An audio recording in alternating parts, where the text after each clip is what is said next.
la partie travail social et la partie animation sont en fait deux piliers très forts, on s'est dit que la question de l'éducation populaire permettait de réenchanter la question du travail social, et c'est pour ça qu'on a choisi cette thématique-là.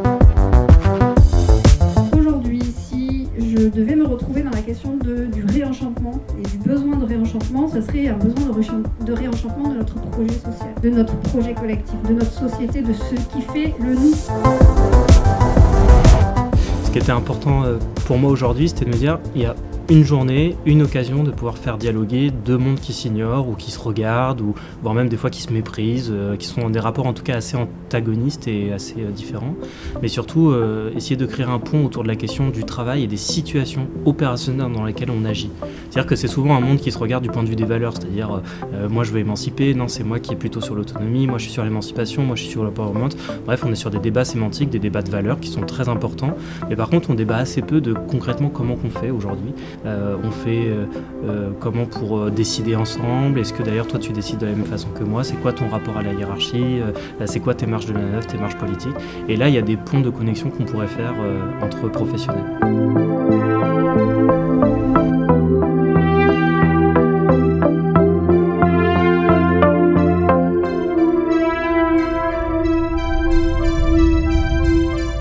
On s'est aperçu que les BP avaient une connaissance des dynamiques de projet, des accompagnements collectifs bien plus fortes, et les ME de leur côté une connaissance des pathologies, des typologies, des sociologies de public bien plus approfondies.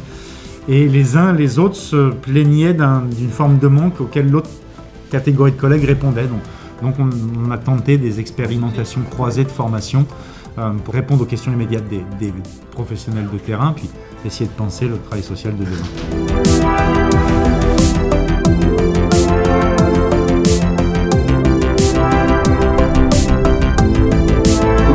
L'idée de l'atelier, c'était d'identifier les leviers et ou les freins, en tous les cas un travail complémentaire entre les travailleurs sociaux et l'éducation populaire. Et dans la modalité d'intervention de l'atelier, c'était de répartir les participants sur 3 groupes où ils investissaient le rôle soit d'un agent du service de la prévention, soit d'un animateur au niveau animation, soit quelqu'un en situation de responsabilité.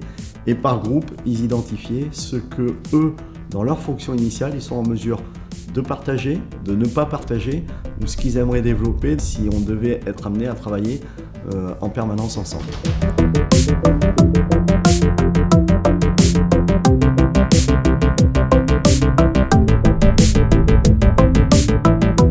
C'était un atelier pour parler de la pédagogie du projet éducatif des éclaireuses et éclaireurs de France en tant qu'association d'éducation populaire, et du projet Marchepied qui fait du lien entre l'éducation populaire et l'éducation spécialisée. Et on a exploré un peu toute notre boîte à outils qui fait du lien entre les compétences d'EduxP et d'EducPop.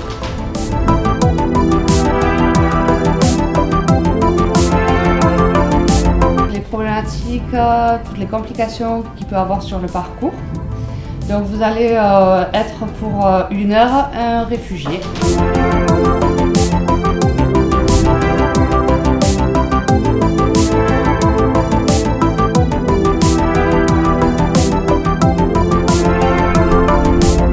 La fonction aussi du CRAGEP et des journées comme ça, c'est d'interpeller, c'est aussi un travail de plaidoyer. C'est l'ensemble des associations de jeunesse et d'éducation populaire qui ont ce rôle politique dans le sens noble, pas politique partisane, mais politique dans le sens où on s'intéresse à ce qui se passe dans la société. On a même une ambition qui est beaucoup plus haute, qui est celle de la transformer finalement collectivement.